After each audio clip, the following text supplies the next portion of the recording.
Ignition sequence start. 5, 4, 3, 2, 1. The Baub Show has been relaunched with all new celebs. This is James Franco. All new laughs. And all new coffee mugs. Tune in weekday mornings from 9 to 11.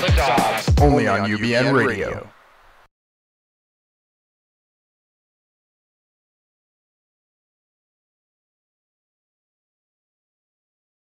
Things just got exciting in the room because my old friend that I have not seen in forever is joining us, and he and his producing partner and acting partner are here with us to talk about their new project called The Thunder Road. Maybe it's not The Thunder Road. Is it just Thunder Road? Yeah. I've already screwed that up. Thunder Road. I was like, I was thinking like Thunder Mountain. What is it? Thunder Mountain Railroad? What's Thunder Mountain Railroad? At Disneyland. At Disneyland. Yeah, the ride? Yeah. Yes. I was like, is it Thunder Mountain? Yeah, it's It is Thunder Mountain. Like Thunder Mountain Railroad, but it's not. It's just Thunder Road, and we're going to talk all about it.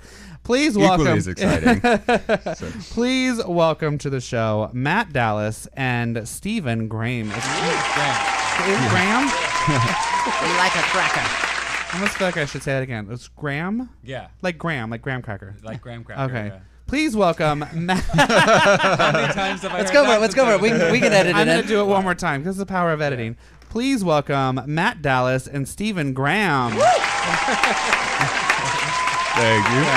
Now I feel much better. I know that's our new clapping. It's such an applause for this room. Yeah. Well, there's two guys. We Yeah. need, Yeah. twice the applause. I impressive. want the room to feel alive. Alive. I got it. Matt, it is so good to see you. It has been 3 or 4 Coons ages. Yeah, at absolutely. least. I'm so excited to be here. I know. And to see you. And you've had so much success. So my friend Paula was here last week, and we watched the first couple episodes. I have to tell you, I had never seen Kyle XY. Really? What? So we sat and watched Kyle XY. A while ago. Yeah. it was a couple days ago. Yeah. I know. You know why? I don't know why. I have to, because everybody knows now, I'm not ashamed to say this, I'm obsessed with Pretty Little Liars. And I think that I wrote off ABC Family. I think this is the big mistake of ABC Family is the name ABC Family. I thought that it was all sort of like kids stuff. You know what I mean? Oh, okay. So it's not that. I mean, I loved you, and I was super proud every time I would see that big billboard on when you'd be going by Warner Brothers right there in Burbank. Just you were on the side of a building lifting up your shirt without a belly button, and I'd be like, I am so proud of him right now. But then I just never watched it as. I guess in my brain I thought it was more like Hannah Montana. See, I have the opposite story because Matt and I did a movie together a while back. This like B horror movie, like it was awesomely bad. Yeah. Awesomely bad. But so we became friends on set, and I had his phone, and I remember texting him when Kyle XY first aired, the pilot. And I texted you. I was like, hey, man, congrats on the show. And you literally wrote back, I think I have to get a new number. No. Everybody, my phone is breaking because everybody is like congratulating me. Oh, that's so awful. No, you weren't rude to me. You were like, "Hey, Brennan," like you knew who it was, but Yeah. you were like, "I think that my phone won't exist anymore That's because funny. everybody's You just It was know so crazy. many people, and it was Yeah. such a great show, and it was such a great success. It was just, well, the marketing they did for it was just like out of control. So Yeah. it was, yeah. Well, it was because cool, it though. was great because you were like because again it's so easy, but it wasn't just about you standing there with lifting up your shirt. You know what I mean? That would have been easy marketing, but it was the fact that you didn't have a belly button. Right. Yeah. So I was really intrigued, but again, I'm kind of mad at ABC Family because I'm obsessed with Pretty Little Liars. That show is not for kids. I totally thought that all of these shows were for kids. It's only because I have like 20 friends who were like, "Oh my God, Pretty Little Liars is so good. Yeah. You got to get into it." And sure enough, I feel, and now I'm hooked. I'm gonna go back and watch all of Kyle XY. Yeah, now. the name is it's deceiving, the ABC Family. Yeah. Because I even remember when I first auditioned for it, I was thinking it was going to be exactly like a Disney show or Yeah. like a Hannah Montana, and then reading the script and like jokes about boys putting their hands down girls' pants Yeah. and Having stuff warts like on that. the finger and yeah, stuff. And Yeah. I was like, whoa, this is not the ABC Family that we're used to. Well, what's cool is, I mean, last week we had Channing Chase on the show, and she kind of talked about how Mad Men became kind of the defining show for AMC and launching that. And I feel like, in a way, Kyle XY could have, in my mind, launched ABC Family because I took it seriously as a network, starting from Kyle XY, and I then agree. have continued on and I think they have continued to bring great programming to the table. Yeah, absolutely. And I heard that they wanted to change it from, because of exactly what we're talking about, sort of the misbranding, that they wanted to change it from ABC Family to something, I want to say ABC XY, but not because of Kyle XY, but the XYZ, whatever the generation. Oh, yeah, you know Generation how, XY, you know how right. I'm Generation X, yeah, Right. it's whatever like the current one is. Gotcha. I've actually heard that too. But I don't know but how le- much truth le- there was, but it was le- legally, yeah, like they had to legally keep the they family can't. on there. Right. I Yeah. think they had to. There were two things they had to inherit: the ABC Family title and the 700 Club. And that's what, like, every time before the 700 Club came on, there was like a disclaimer of like, we do not, or this does Right. not represent the views of this network. Well, speaking of pushing the envelope, though, you guys are out here promoting this great new film that you are literally building from the ground up. Total grassroots, Thunder Road. Can you tell us a little about it? Yeah, Steven. Yeah, so we began, I guess 2 years ago, we set out on a road trip across the country to research and develop the script. And I'm the screenwriter of it, and then also starring in it. And then Matt plays my best friend in the film. Charlie Bewley from the Twilight saga film, he plays a British soldier in it as well, and all of our stories intertwine. Nice. But we started, so I started writing the script probably just months after the war broke out, 2003. And it was really basic, just more of a journal. And then 2 years ago, I decided to really blow the dust off it, but I wanted to go out there on the road and authenticate the script. Yeah, tell us about the story. Like, what Sure. is kind of going on here? So basically, it's a story about, it starts in present-day Detroit, and it follows my character, Calvin Cole, who is a recently returned vet who suffers from post-traumatic stress disorder and traumatic brain injury from multiple deployments to Iraq and Afghanistan. And as most returning soldiers have, he's having a hard time assimilating back into civilian life. But he's got to make a choice because he's going to end up in jail or dead. And there's a lot of people rooting for him too. So between rekindling a friendship with Matt's character, who's his best friend, who actually served on the buddy system with, and several VA doctors, he kind of finds his redemption and salvation in retelling and dealing and coming to terms with this disorder that he has, and trying to get better. Yeah. And he has to make that decision. So a lot of what has been written is actually based on true accounts from people that we've all sat in front of. I've spent hundreds of hours role playing with PTSD clinicians, doctors, neuropsychologists. When we did the road trip, we went from Los Angeles all the way to the other side of the country, sitting in front of soldiers to get their stories. Is that why you went on the road trip? Was to sort of as a research? Yeah, we just felt like if we were going to do this right, especially for me to write it, we just felt that was the only way to do it right. And so we the three of us committed to that, and we went out for 2 months. And because people get confused by that, thinking that it's a documentary because you went out on the road, but in actuality that was sort of your basis for really creating the authenticity of this project. Exactly. And we documented that trip for the purpose of like having a disc too in the DVD or whether it be its own piece or whatever. So we did document that, but that was all research for the trip. And it's actually interesting because with the story that we originally started with has now morphed into something totally or completely different because of the accounts and the stories that we've gathered from everybody we spoke to. How hard is that to sit there with somebody that's gone through that? And the thing that's so important to remind everybody, they're always young, because these people who end up in the military and who are over there defending our country, they are fresh out of high school. They're 17, 18, 19, 20 years old. They're not, these are not like people in their 30s or 40s out there defending our country. These are young kids, essentially, who have just seen the most traumatic stuff that you can't comprehend having to see towards the end of your life, let alone knowing you have your entire life ahead of you. Yeah, I think that's one of like the biggest surprises or biggest things that I took away from this trip is because everybody has sort of this image of a veteran in their head of being somebody that's like from Vietnam or World War II, and like going out there and then meeting these guys, and they're younger than me, and the stories that they would tell just like would blow your mind. Yeah, I think to add to that, one of the first interviews we did was in Mission, Texas, which is a little town on the border of the Texas-Mexican border. And one of the veterans we met with was, I believe she was 21, Jessica, female veteran. And I mean, it was a game changer. We were like, whoa, okay, so this is what it really is. And again, it's not this like, we always have this, I think people generally have this vision of a veteran being this burned out alcoholic on the street. Yeah, because we grew up with Vietnam vets. Vietnam vets sort of became the model for what we assume is the word veteran. You know, but a veteran is anybody that has served in combat or has gone off to war.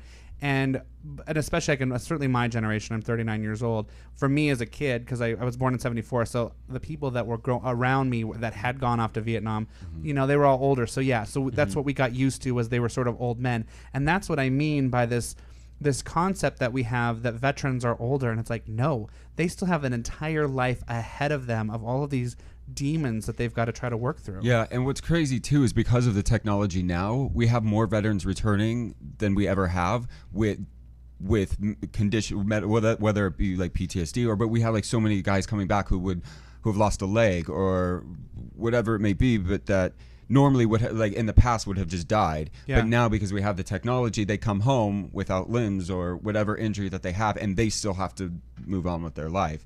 So that number has just continued to grow. Absolutely. And I think also too, on that note, the difference too between this and say like World War II was that, you know, there was a draft and everybody was affected. So you had to care one way or another. You had to have an opinion. You couldn't just turn off a TV and be like, well, I don't want to deal with that. Pretend it doesn't exist. And in this generation's soldier, everyone can do that. And it's just so easy to do that. So, you know, why not? You know? And it's also interesting because we don't have the draft. These people chose, in a way, to go out and defend our country because they believe in the country that we have, and they believe in our rights, and they believe in our freedoms.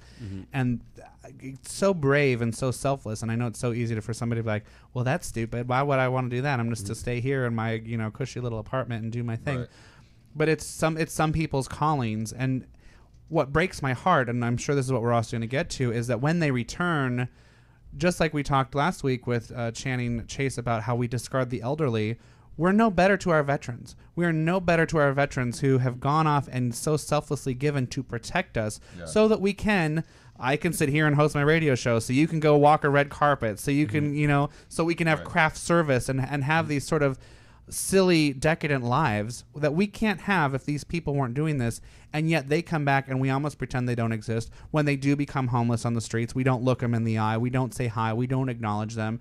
And not only that, we also aren't providing a care for them to help get through the PTSD, to help. We're not providing them with therapy. We're not providing. We literally give them the bare minimum when they return, and sign off on the dotted line and say, okay, go function in society now. Thanks for your service. Yeah, it's hard too, because it is such a tricky thing, because you're dealing, especially with something like PTSD, it's every person is different. So there's not just one kind of blanket solution.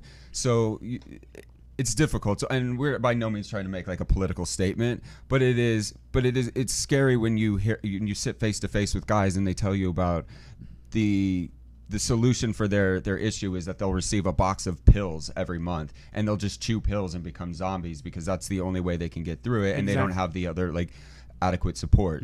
Yeah, there's no therapy. There's nobody to talk. I mean, you need to talk through what you've seen. Yeah, and just in defense, listen, I hear both sides of it. From vets where they hate the VA, and some of them, wow, it's really working for me. Where we'll be shooting in Detroit early next year. We are actually shooting at a VA hospital, where I've spent a lot of time, Matt, Charlie, and I've had an incredibly positive experience there. It's not everywhere, but listen, there's a stigma attached to it. So that's the first issue, is breaking down that stigma.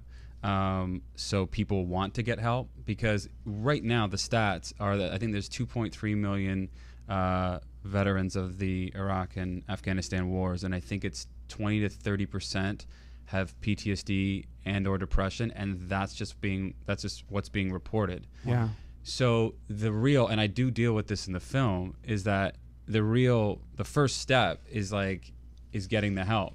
And there's, within the military system, there's such a stigma, and you're trained to be tough to stay alive. Sure. I mean, it's a survival instinct. The military does that to help you, save your own butt and the guy beside you, So when you come home, it's like, no, I'm fine. And then all these things start happening, and you don't know why, and again, just to add to what Matt was saying, I mean, we live in a time where you can go into a doctor and they're like, yep, we'll give you, I can give you a list of stuff they give you.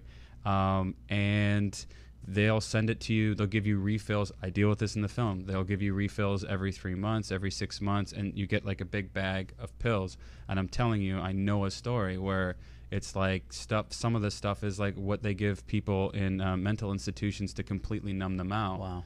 Wow. You could... And now you're living to die, right? What I mean, because you're not living. Yeah. And it's also got to be interesting because if you think about it, I feel like it's only been sort of the last 10 years. Around 10 years ago, people finally started talking out about making depression public, because people used to if I talk about being depressed or if I talk about needing therapy, that means I'm broken and I should be ashamed of myself, because there used to be so much shame with that. And I think that still sort of exists, but I think, as usual, women were sort of the pioneer, because women are always going to be the first to talk about anything that's feeling related, that's emotional related. And again, because it wasn't talked about for so long, there's still sort of a stigma. If I suggest to a friend of mine, because I think therapy is one of the best things you can do for yourself, even if you're feeling good. Therapy is a good thing because it's an opportunity to talk, to discuss, to say some things out loud that normally you wouldn't get to say. It's no different than, you don't go to the gym after you're fat. You go to the gym to stay healthy. Right. You know what I mean? And so therapy can be seen as a tool to stay healthy. You don't have to just wait until you're broken. That being said, especially with males, I believe that males have an even harder time because of that stigma of, I don't want to go talk about my feelings. I don't want to, nothing's really wrong. And so they don't actually seek out the help. And I think it's kind of what you're talking about. They're not seeking out the help because there's this shame. And especially if they were the guys that signed up to go fight for war, these are guys. These are not guys who are going to sit around and talk about their feelings and get emotional. So it's got to be such a difficult, this is such a topic that I have so much empathy for it, and I have so much frustration around it. And I only know one person personally, and I know how hard it's been for him, and he's a great guy. But I can tell you there are certain things, if I start asking him questions, it's the triggers. I can just see the triggers. I can watch it in his face, and I can watch everything change. He's had to shoot people. He's had to kill people. And he won't talk about it, and rightfully so. But can you comprehend that? Not at all. Can anybody out there listening comprehend what that is? A lot of what we're diving into, interesting that you brought up the Vietnam War, it sounds like you guys are really taking on the new age deer hunter, which is a remarkable centerpiece of film. And what I really want to drive home to anyone listening is that you guys are going beyond just the creative. You guys are actually, from the bottom up, making this film. Like, you are at the core of finding financing and crewing up and taking it to Detroit and doing all that. And I know we have to go to a break, but when we come back, I would love to hear more about the process of you guys actually rolling up your sleeves and building up this project from the bottom. And and I also want to hear why. Absolutely. Like sort of what inspired this. So we're having a great conversation right now. We've got Steven Grayhm and Matt Dallas. They're talking about their new film, Thunder Road, that you guys can participate in as they're trying to raise funds over on Kickstarter.com. You're listening to The Baub Show right here on UBN Radio. Don't go anywhere. We're going to be right back.